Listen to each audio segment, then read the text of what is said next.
Dice 1 Samuel, capítulo 2, versículo 1. Y Ana oró y dijo: mi corazón se regocija en Jehová, mi poder se exalta en Jehová, mi boca se ensanchó sobre mis enemigos, por cuanto me alegré en tu salvación. No hay santo como Jehová, porque no hay ninguno fuera de ti, y no hay refugio como el Dios nuestro. No multipliquéis palabras de grandeza y altanería, cesen las palabras arrogantes de vuestra boca, porque el Dios de todo saber es Jehová, y a él toca el pesar las acciones. Los arcos de los fuertes fueron quebrados, y los débiles se ciñeron de poder. Los saciados se alquilaron por pan, y los hambrientos dejaron de tener hambre. Hasta la estéril ha dado a luz 7, y la que tenía muchos hijos languidece. Jehová mata, y él da vida. Él hace descender al Sión, y hace subir. Jehová empobrece, y él enriquece. Abate, y enaltece. Él levanta del polvo al pobre, y del muladar exalta al menesteroso, para hacerle sentarse con príncipes y heredar un sitio de honor. Porque de Jehová son las columnas de la tierra, y él afirmó sobre ellas el mundo. Él guarda los pies de sus santos, mas los impíos perecen en tinieblas, porque nadie será fuerte por su propia fuerza. Delante de Jehová serán quebrantados sus adversarios, y sobre ellos tronará desde los cielos. Jehová juzgará los confines de la tierra, dará poder a su rey, y exaltará el poderío de su ungido. Vamos a orar, ¿sí? Te alabamos, oh Dios, te damos gracias, estamos contentos, felices de reunirnos. Este es el día que apartamos para estar juntos como iglesia y adorarte como uno solo, como un cuerpo, siendo Cristo la cabeza de esta congregación. Anhelamos el día del Señor para exponernos a tu palabra y cantar con los hermanos y disfrutar del compañerismo también. Así que gracias, Señor, por la bendición de contar un día particular para disfrutar de estas gracias que tú nos concedes. Hemos abierto la Escritura porque entendemos que es el medio por el cual tú nos hablas, nos edificas, nos animas. Así que, Señor, necesitamos de tu gracia en esta hora de exposición para exponerla y para escuchar también, retener, orar para que Satanás no arrebate la palabra sembrada y también pedirte, oh Dios, que pueda dar fruto en nuestras vidas. Necesitamos conocerte, oh Dios. Puede sonar paradójico, contradictorio, porque los creyentes afirmamos conocerte, pero es imposible contemplar esa afirmación en toda su inmensidad. Necesitamos conocerte, oh Dios, cómo eres, cómo es tu carácter, tu persona, y así asombrarnos, y nuestras vidas seguramente no serán lo mismo, como la de esta mujer que vamos a prestar atención a su cántico. Pedimos tu bendición, oh Dios, en el precioso nombre de Jesús. Amén. Bueno, mencioné en el mensaje anterior, recuerdan, cuánto habrá crecido Ana, ¿no? Y Elcana, su esposo, también, después de haber tenido esta experiencia, ¿verdad?, con Dios. Cuánto habrá crecido en su relación con Dios, ¿no? En su conocimiento de Él, en el asombro que le habrá generado haber palpado mucho más de cerca a Dios. Seguro, ¿no? Un montón. Habrá subido varios escalones, ¿no? Una mujer estéril, humillada, ora, recibe el milagro de concebir un niño varón tal como lo pidió. Pero no se queda con la dádiva. ¿Recuerdan aquellos 10 leprosos que fueron sanados milagrosamente por Jesús? 9 se fueron y un extranjero volvió dando la gloria a Dios. Ana no fue de ese tipo. Ella se queda con el dador de la dádiva, no solamente con el regalo, ¿no? Entiende que lo más grande no es el hijo, sino el Señor que abrió su vientre y le concedió el hijo, ¿no? Y en este cántico, que vamos a prestar atención, se deja ver eso, ¿no? Lo que el Señor hizo fue utilizar su aflicción para revelarse mejor a ella, ¿no?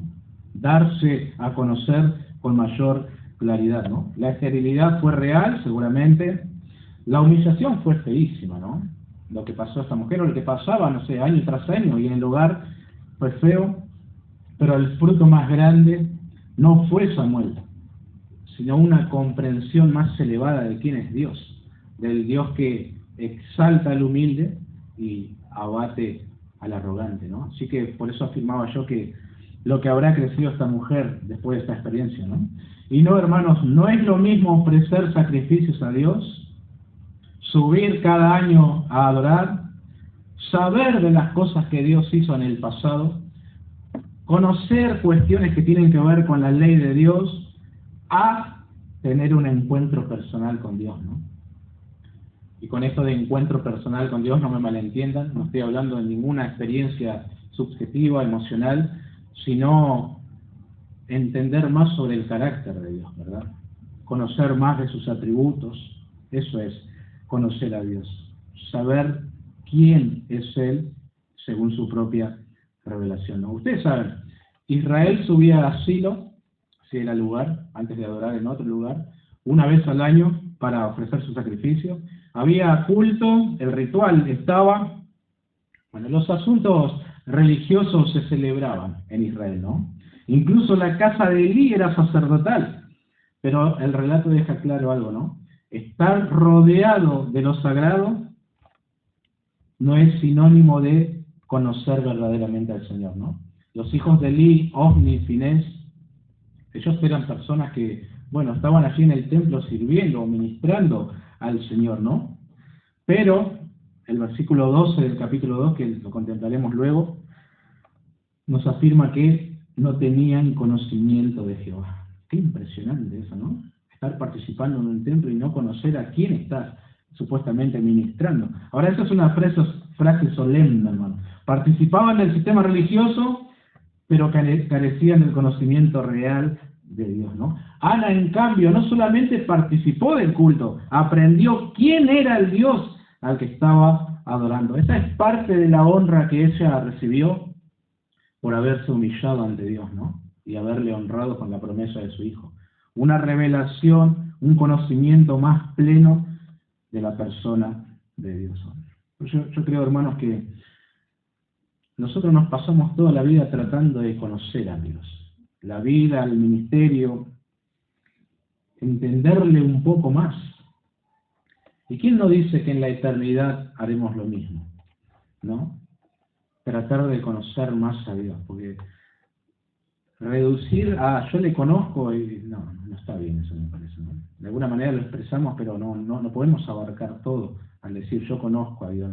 Dios es inmenso, infinito, lleno de conocimiento y sabiduría. ¿Cómo podemos afirmar que plenamente le conocemos, no? Sería imposible, hermanos. Su ser es inagotable. Y sé que esas cosas las vemos en su palabra y debería ser suficiente para nosotros, ¿no? Debería serlo, porque así le plació revelarse. Sin embargo, también es cierto, hermanos, que hay experiencias puntuales de la vida que todos atravesamos que nos permite verle con más claridad a Dios, ¿no? Muchos pueden dar testimonio de eso. Esta experiencia que atravesé en mi vida me llevó a conocer un aspecto del carácter de Dios que yo no conocía. Y es así, ¿no?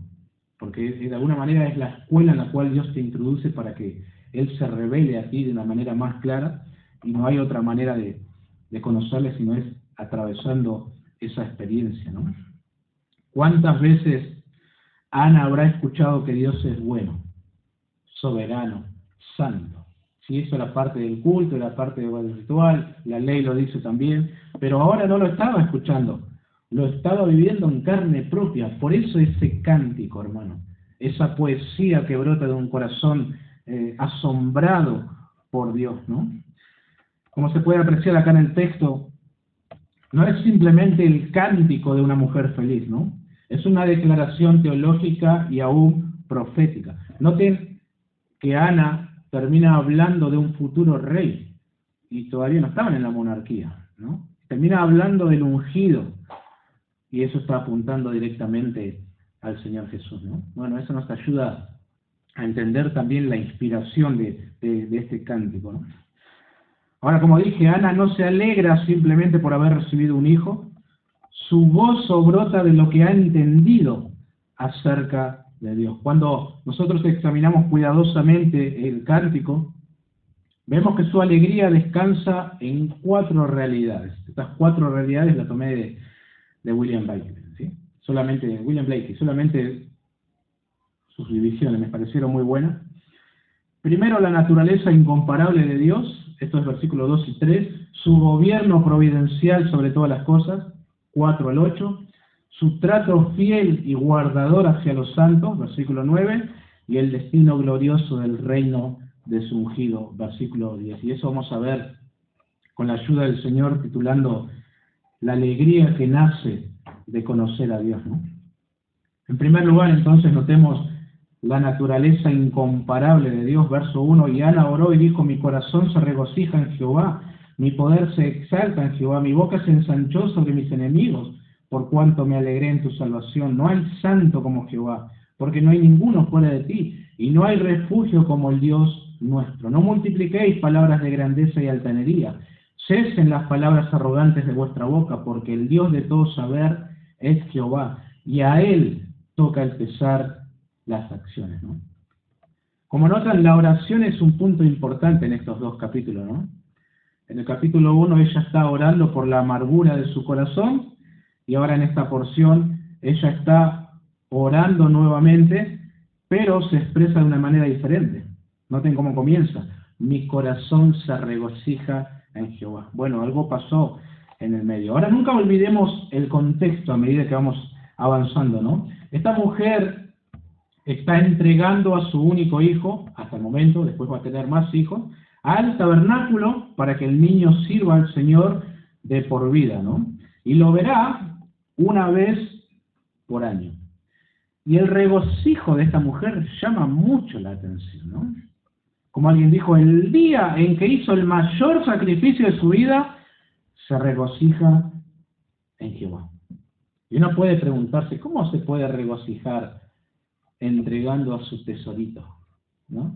Allí, al motor de su vida, a la luz de sus ojos, a su cuchi, al tabernáculo, ¿no? ¿Cómo se va a gozar de entregarlo allí? Y no lo va a ver más. Encima, hay 2 muchachos en ese lugar que no son la mejor influencia que puede recibir. La Escritura dice que eran hombres impíos. Bueno, la razón es que no se regocija en sí mismo. No se regocija en el niño.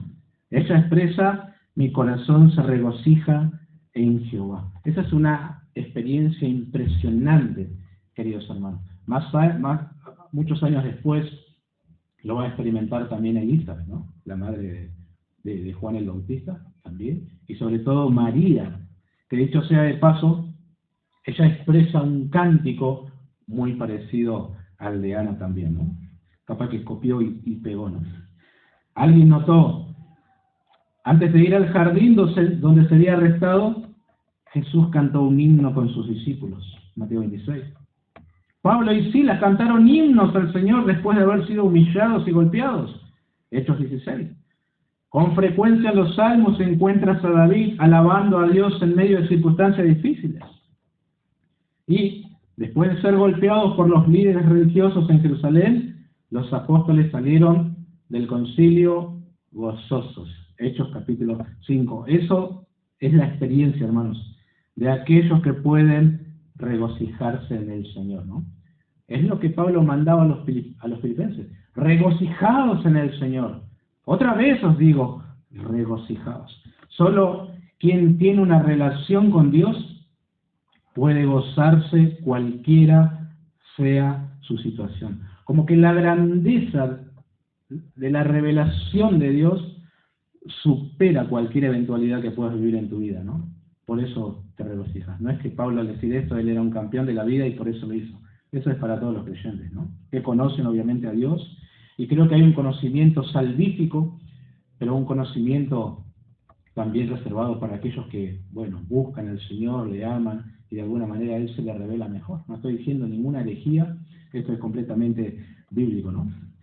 Ahora vayamos a la declaración teológica de este punto, la naturaleza incomparable de Dios. Lo primero que quiero notar es la santidad de Dios. No hay santo como Jehová, dice en el versículo 2, ¿no? Como saben, La santidad es la perfección que armoniza todos los atributos de Dios. Por eso Ana comienza así. Ella sabe ahora que el Dios que intervino en su historia es moralmente perfecto, absolutamente justo, completamente distinto del pecado que lo rodeaba. Ahora ella tiene una mayor comprensión de este atributo de Dios, ¿no? Pero piensen conmigo, hermanos. Miren alrededor de esta mujer. No tiene hijos, eso es humillante para la época, pero sí tiene una rival que siempre se lo recuerda y agrava la situación irritándola. Hay un sacerdote a lo mejor un poco apresurado, torpe, que la confunde con una mujer ebria, ¿no? A la vez tiene un marido sin recursos para consolarla en su angustia. Es decir, nada en el entorno gritaba, Dios es santo. ¿Y por qué ella expresa este atributo de Dios? De hecho, más bien parecía haber un cuadro de desorden, injusticia, humillación. Pero ahora que Dios intervino, ella entona, no hay santo como Jehová. Me he preguntado, estudiando esto, ¿no? ¿Cómo puede apreciar la santidad de Dios en todo esto? Bueno, de alguna manera, ahora puede ver que Dios gobierna rectamente. Antes, este atributo solamente lo había oído. Ahora lo palpa, ¿no? A pesar del pecado, la inmoralidad en la que muchos se conducen, en los cielos hay un Dios 3 veces santo que obra todo para el bien de aquellos que le aman, ¿verdad? Y lo hace moralmente perfecto, ¿no? Por eso el cántico, la poesía de esta mujer, ahí está su gozo. El universo no está gobernado por la burla de Penina, ni por la torpeza de Elí, sino por un Dios santo. Y cuando el creyente llega a esa convicción, queridos hermanos, puede adorar incluso después de haberse despegado de un hijo, ¿no? Como lo está haciendo esta mujer, ¿no? Entonces, hoy miramos a nuestro alrededor y en lugar de decir simplemente esto es un caos, hermanos, estamos yendo hacia un precipicio moral, familiar, social, económico, político, religioso, mejor afirmamos Dios es santo.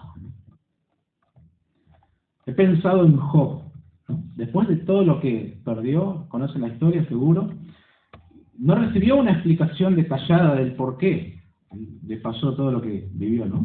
Pero cuando Dios se le reveló, él dijo, de oídas te había oído, mas ahora mis ojos te ven. ¿Notan cómo cambió su percepción de Dios? Y eso transformó su corazón. He pensado en Habacuc. Recuerda que habíamos estudiado no hace mucho el libro de aquí. El contexto nacional no mejoró. La invasión venía, el juicio era inminente. Sin embargo, él termina diciendo, con todo, yo me alegraré en Jehová.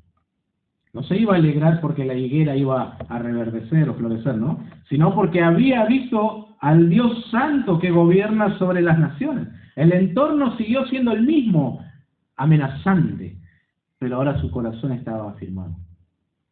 Conoció mejor a Dios, ¿no? He pensado en María, su situación social no era sencilla. Era una mujer joven en un contexto de sospecha, ¿no? A lo mejor cometió un pecado, por eso está embarazada. ¿Recuerdan, no? La historia de José y María. Pero después de comprender lo que Dios estaba haciendo, su boca estalla en lo que han llamado el Magnificat, su cántico, ¿no? Engrandece. Y ella dice, santo es su nombre. Lucas 1:49. Nuevamente, la santidad de Dios es el fundamento del canto, ¿no? Ahora, ¿qué tienen en común con Ana estos que mencioné? Después de haber experimentado de cerca el carácter de Dios, fueron otras personas. Y no necesariamente cambiaron las circunstancias, pero ellos sí, ¿no? Por el asombro que genera conocer a Dios, ¿no? Y nosotros, hermanos, necesitamos lo mismo, conocer a Dios. ¿Cómo vas a decir esto si yo ya le conocí hace 20 años? No le conoces a Dios. ¿Cómo vamos a decir conocemos a Dios?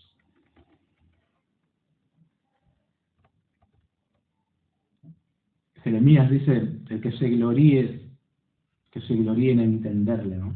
Y conocerle, en capítulo 9. Puede haber gente que se la pase toda la vida en la iglesia y aún así no conocer al Señor. Por eso el Señor Jesús, como Él mismo dice, en aquel día dirá a aquellos con los cuales nunca tuvo una relación: apartados de mí, ¿no? Hacedores de maldad. Nunca os conocí, es decir, nunca tuvimos una relación. Y bueno, y así será la continuación, ¿no?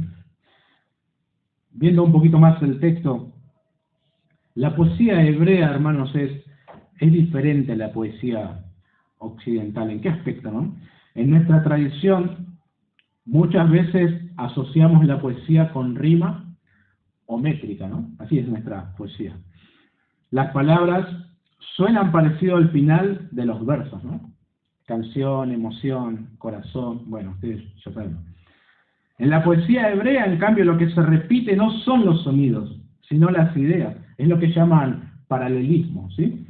Una línea afirma algo y la siguiente lo repite, lo amplía o lo contrasta. Es lo que vemos aquí en el versículo 2. No hay santo como Jehová, porque no hay ninguno fuera de ti. Y no hay refugio como el Dios nuestro. No hay una rima fonética, ¿no? Por supuesto. Lo que hay es una repetición progresiva de la misma verdad. Dios es incomparable y único. Esa es la idea del versículo, ¿no? Cada línea refuerza la anterior, pero desde otro ángulo. Pero a ese Dios conoció Ana. Y por eso su corazón explotaba de alegría a pesar de tener que despojarse de su hijo, ¿no? Algo más, en el versículo 3, Ana conecta la santidad de Dios con dos verdades concretas: su omnisciencia y su juicio moral. A veces nosotros decimos de una manera muy superficial, ¿no? Dios lo sabe todo, ¿no? De una manera muy frívola. Pero es diferente a esta declaración. El Dios de todo saber es Jehová. Es diferente porque acá hay una apreciación genuina de esto, ¿no? No solamente por la diferencia entre palabras, sino por la experiencia de esta mujer. Ana está mirando hacia atrás y puede decir: Dios sabía lo que viví. A lo mejor en un momento dudé de si le importaba o si le importa a la gente afligida. Pero ahora me doy cuenta que lo sabe todo y es un refugio, un lugar seguro en el que podemos descansar. Yo acudí a Él y Él me dio refugio. No sabemos si en algún momento de la poesía del cántico a Ana se le cruzó por la cabeza Penina. No sé, ¿no? Sobre todo cuando dice: no multipliquéis palabras de grandeza y altanería, cesen las palabras arrogantes. Bueno, puede ser, ¿no? Pero más bien marca también un principio moral universal. Es Dios quien pesa las acciones. Él es el que juzga y juzgará toda obra. Nosotros tomamos eso como una advertencia contra el orgullo y la arrogancia, hermano. Tengamos cuidado porque Dios es el Dios de todo saber y Él pone en una balanza nuestras obras y también coloca nuestras motivaciones así, ¿sí? Bueno, cerramos el primer punto. La alegría de Ana comienza en el carácter de Dios, porque ese carácter garantiza que la historia no está desordenada en su raíz. Puede haber injusticias temporales, pero no hay caos moral definitivo. Hay un Dios santo, omnisciente y juez. De allí la alegría de esta mujer. En segundo lugar, notemos su gobierno providencial sobre todas las cosas. Verso 4, los arcos de los fuertes fueron quebrados y los débiles se ciñeron de poder. Los saciados se alquilaron por pan y los hambrientos dejaron de tener hambre. Hasta la estéril ha dado a luz 7 y la que tenía muchos hijos languidece. Jehová mata y él da vida. Él hace descender al Seol y hace subir. Jehová empobrece y él enriquece. Abate y enaltece. Él levanta del polvo al pobre y del muladar exalta al menesteroso, para hacerle sentarse con príncipes y heredar un sitio de honor. Porque de Jehová son las columnas de la tierra y él afirmó sobre ellas el mundo. Esta sección es el corazón del cántico, ¿no? Acá está el principio que venimos mencionando desde la introducción. Yo honraré a los que me honran y los que me desprecian serán tenidos en poco. Ana ha comprendido que Dios quita fuerzas y la concede. Ahora, ¿no? Empobrece y enriquece, humilla y exalta, mata y da vida. En otras palabras, ella entendió que nada ocurre por el azar en la vida de los hombres, ¿verdad? Todo surge en base a la providencia de Dios. No es suerte, no es mérito, ni el poder social. Es Jehová quien gobierna. Entonces, Ana interpreta su historia a la luz de la soberanía y la providencia de Dios, ¿no? Aquí se revela, hermanos, una teología de la historia, ¿no? Dios es el que ordena los acontecimientos, incluso aquellos que parecen contradictorios e injustos en toda la historia de la humanidad, ¿no? Ahora, la providencia no significa que todo sea fácil de entender, sino que todo está bajo el control soberano del Señor. Ana, al cantar, reconoce que su maternidad no es fruto de casualidad, sino de la intervención divina que transforma la humillación en honra, ¿no? Hay una pregunta que muchos se han hecho a lo largo de toda la historia, y a lo mejor todavía sigue tratándose de responder, ¿no? ¿Por qué le suceden cosas buenas a gente mala y viceversa? ¿Por qué le suceden cosas malas a gente buena, no? Filósofos se han hecho esa pregunta también buscando una respuesta, ¿no? Hay un refrán que en ocasiones se suele citar, ¿no? Dios le da pan al que no tiene diente, ¿no? ¿Por qué esas cosas? Bueno, todo esto apunta al desconcierto de la gente a no encontrar respuesta a los sucesos de la vida, ¿no? Nos sentimos descolocados lógicamente por algunas cosas que suceden, que esto es inexplicable desde este punto de vista, ¿no? Sin embargo, el cántico de Ana nos recuerda que detrás de lo que parece absurdo y contradictorio hay un Dios que actúa con propósito, ¿no? Lo que para el hombre puede ser desconcierto y lógico, para Dios forma parte de su plan, ¿no? Así es, hermano. Noten los contrastes. La poesía está construida sobre inversiones. Los arcos de los fuertes son quebrados, los débiles se ciñen de poder. Los saciados se alquilan por pan, los hambrientos dejan de tener hambre. La estéril da a luz, la que tenía muchos hijos se marchita. El cántico muestra que el gobierno de Dios se manifiesta en reversiones sorprendentes que contradicen la lógica humana. Noten, lo que para el hombre es estabilidad, la fuerza, la abundancia, la fertilidad, puede ser quebrado por Dios. Y lo que parece debilidad, la fragilidad, la carencia, la esterilidad, puede ser transformado en poder y vida por la intervención divina, ¿no? Yo creo que el cántico de alguna manera refleja la experiencia real de Ana, pero no se detiene ahí, ¿no? Porque al mismo tiempo se convierte en un poema inspirado que trasciende los personales. El Espíritu Santo guió al autor o los autores para que esa oración quedara registrada aquí, primeramente para instruir a Israel, pero bueno, por extensión, por implicación también a la iglesia, ¿no? Pero es hermoso, hermanos, ir de a poco comprendiendo esta gran verdad, ¿no? En un principio esta mujer no lo entendía. Por eso la amargura de su corazón. Si hubiese atesorado desde el inicio la certeza de que Jehová es quien quita y da, humilla y exalta, habría descansado en el Dios de la providencia, ¿no? Y no hubiese orado como oró. De hecho, ni hubiese tenido amargura a lo mejor. Pero era necesario pasar por esa escuela. La experiencia de la esterilidad, la incomprensión de Penina, el dolor de sentirse olvidada, ¿no? Solo después de atravesar por eso, ella puede graduarse con honores, teniendo en los brazos a Samuel, ¿no? Ahora, eso fue una gran bendición, sí, pero temporal y secundaria, comparada a la bendición que perdura y transforma su vida, la alegría que nace de conocer a Dios. Esa, hermanos queridos, es la dádiva más grande que Ana pudo apreciar aquí, ¿no? Conocer a Dios. Si nosotros hoy podemos aprender y conocer lo mismo acerca de Dios, eso transformaría nuestra manera de leer la vida, ¿no? Es decir, la esterilidad no fue un accidente biológico, ¿no? Aislado. El robo que sufrimos no fue una obra del diablo. El accidente es fatal. La pérdida temprana del cónyuge o de algún hijo, cosa tremenda. Todo eso respondía a los planes de Dios, ¿no? Yo sé que entre decirlo y vivirlo y hay una brecha abismal, ¿no?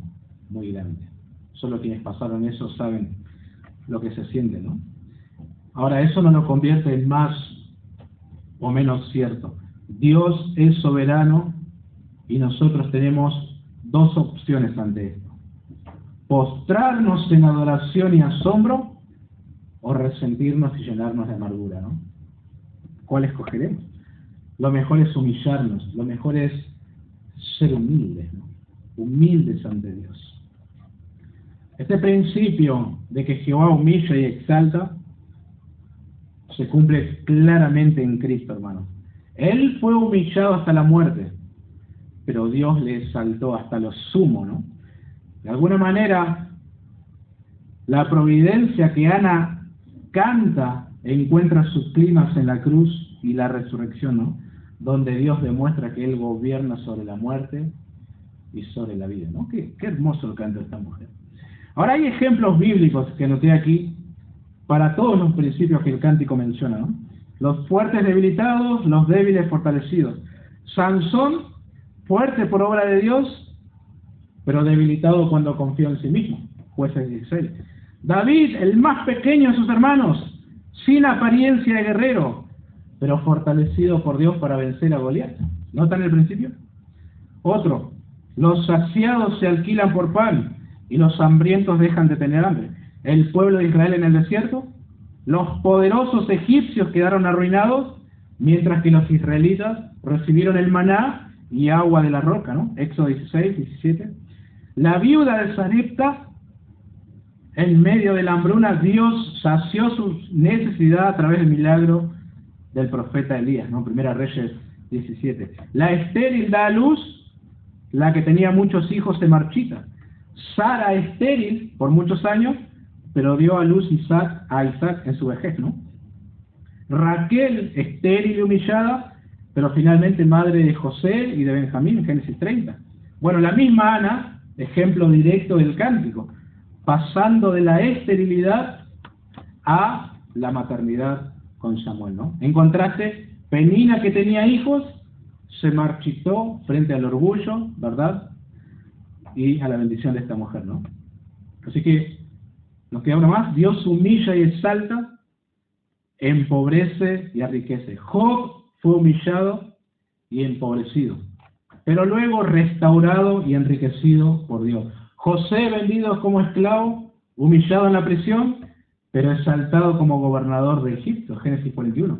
Este es clarísimo. Nabucodonosor, rey poderoso, humillado cuando perdió la razón, ¿no? Pero luego exaltado cuando reconoció que quien gobierna es Dios, ¿no? Daniel capítulo 4. Todos estos ejemplos, hermanos, gritan una sola cosa: el Señor reina con soberanía absoluta. Y entender esto, queridos hermanos, que nos lleva mucho tiempo en la vida, nos va a dar verdadero descanso y gozo, ¿no? Dios es soberano y Él reina, ¿no? Hay muchas personas cargadas, resentidas por diferentes acontecimientos en su vida o el de sus familiares, y esto se debe a que no dejan que Dios sea Dios, soberano sobre todas las cosas, que hace como quiere, conforme a su voluntad.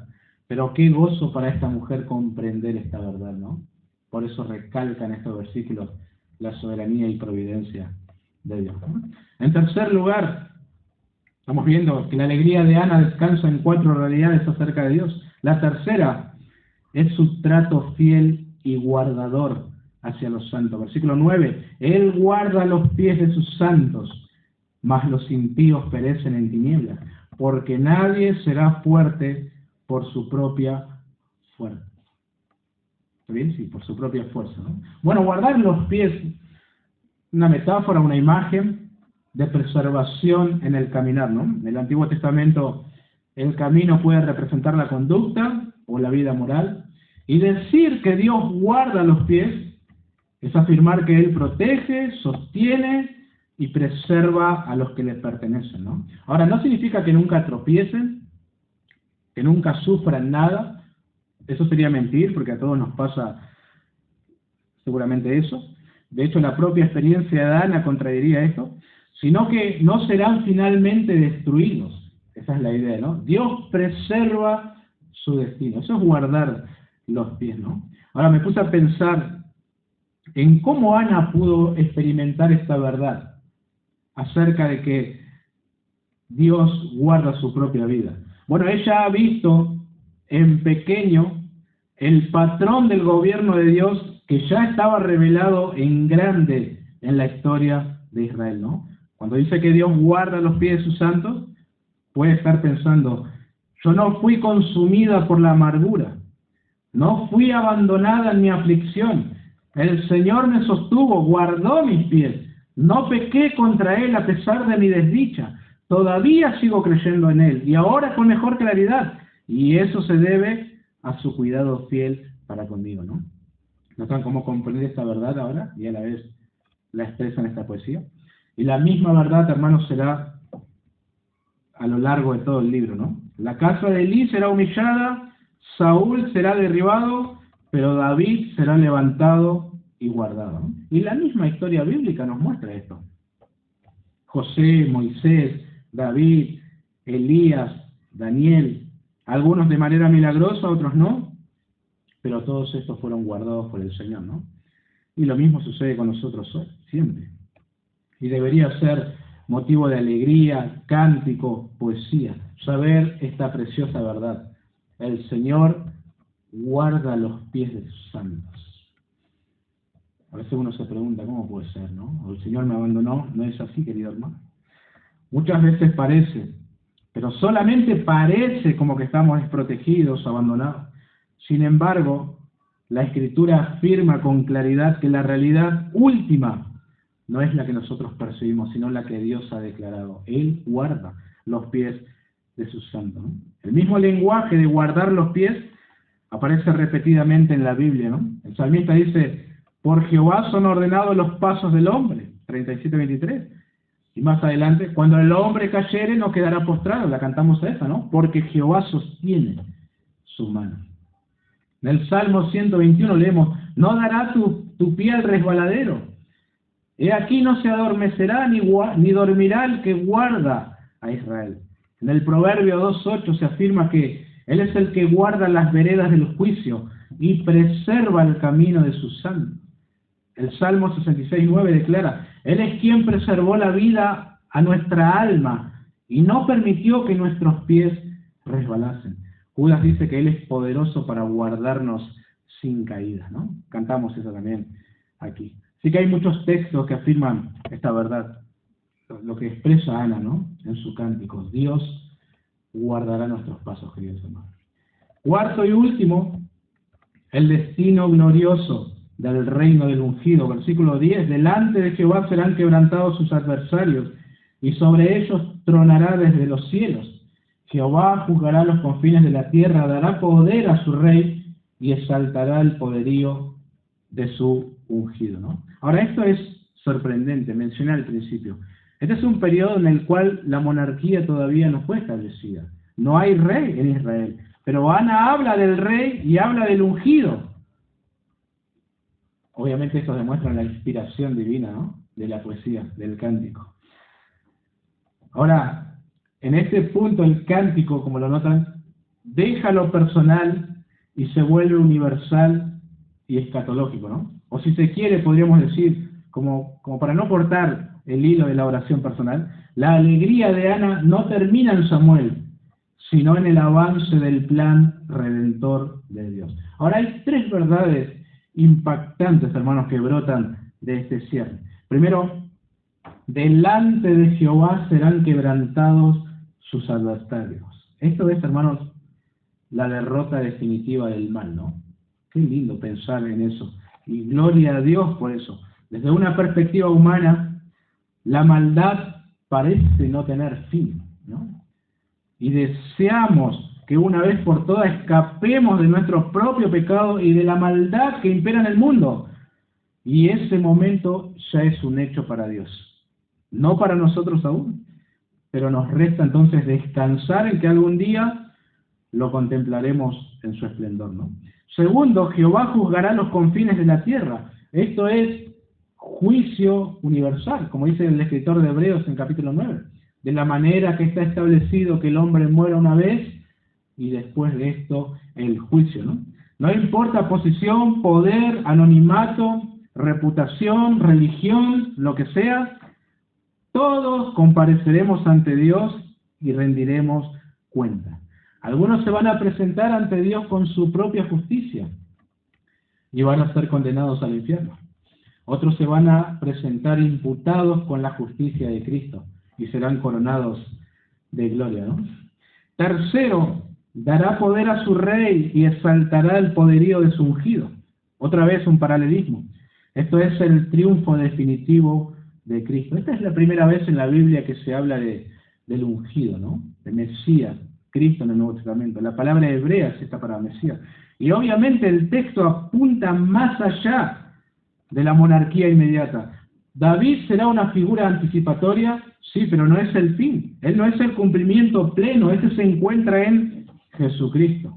Es lo que el apóstol Pablo decía en Filipenses 2, ¿no? Después de la humillación de Cristo que viene, Dios también le exaltó hasta lo sumo, le dio un nombre que es sobre todo nombre, para que en el nombre de Jesús se doble toda rodilla de los que están en los cielos y en la tierra, y debajo de la tierra y toda lengua confiese que Jesucristo es el Señor, para gloria de Dios Padre. Entonces, el mal será derrotado, la humanidad será juzgada y Cristo será exaltado, ¿no? Qué hermoso el cierre aquí, ¿no? No solo afirma la soberanía de Dios, sino también su providencia en la historia y su propósito final. Que Cristo reine y que su pueblo viva con esperanza, ¿no? Qué cántico, queridos hermanos, el de esta mujer, ¿no? Inspirado por el Espíritu Santo. La alegría que nace de conocer a Dios. A lo mejor alguien dice, yo también quiero conocer al Dios que transformó el lamento en baile en la vida de esta mujer. ¿Qué puedo hacer? ¿Qué implica en la práctica conocer a Dios? Bueno, Dios se da a conocer por medio de su palabra y culminantemente en Jesucristo. Él es la revelación plena del Padre, ¿no? Pero noté algunas cosas que creo que implica conocer a Dios, ¿no? Primero, venir a Dios tal como uno está, ¿no? Humildad y dependencia, ¿no? La Escritura enseña que el acceso a Dios no comienza con autosuficiencia, más bien con quebrantamiento, ¿no? Salmo 34, 18, cercano está Jehová a los quebrantados de corazón y salva a los contritos de espíritu. Isaías 66, 2, pero miraré a aquel que es pobre y humilde de espíritu y que tiembla mi palabra. Santiago 4, 6, Dios resiste a los soberbios y da gracia a los humildes. Conocer a Dios, entonces, implica reconocer nuestra necesidad real ante Dios. Ana vino afligida, no autosuficiente, y Dios la recibió y le dio un conocimiento más pleno de quién es Él, ¿no? Segundo, ¿por qué no? Arrepentimiento y fe. Venimos ante Dios en una condición lamentable, queridos hermanos. Lamentable. De pecado, de vergüenza, incredulidad, de ofensa ante su santidad. Por lo tanto, necesitamos arrepentirnos de nuestras maldades y confiar en Jesús, y así su justicia nos sea imputada a nosotros, ¿no? Jesús dijo, esta es la vida eterna, que te conozcan a ti, el único Dios verdadero, y a Jesucristo a quien has enviado en Juan 17, ¿no? Y tercero, vivir en obediencia a sus leyes, ¿no? Lucas 6, 46, ¿por qué me llamáis Señor, Señor, y no hacéis lo que yo digo?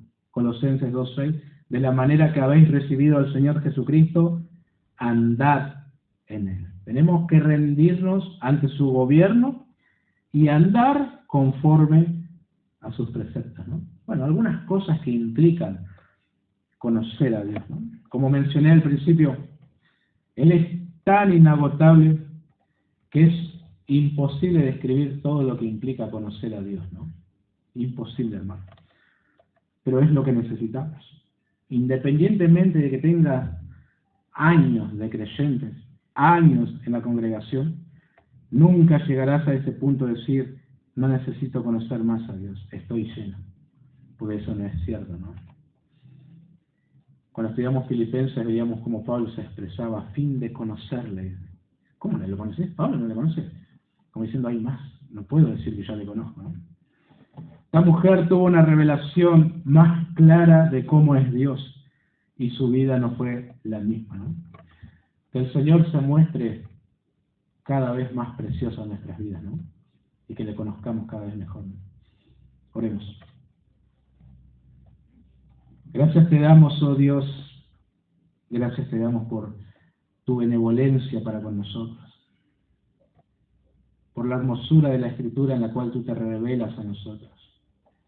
Pero necesitamos que abras nuestros ojos para ver las maravillas de tu ley, para ver la hermosura del autor. Tenemos que conocerte, necesitamos conocerte, oh Dios, una necesidad de nuestros corazones, conocerte más, anhelar ser más como Cristo, semejante a Él y andar como Él anduvo. Ayúdanos, oh Dios, y danos esa gracia de gastar nuestra vida en la búsqueda de ti, buscando conocerte más. En el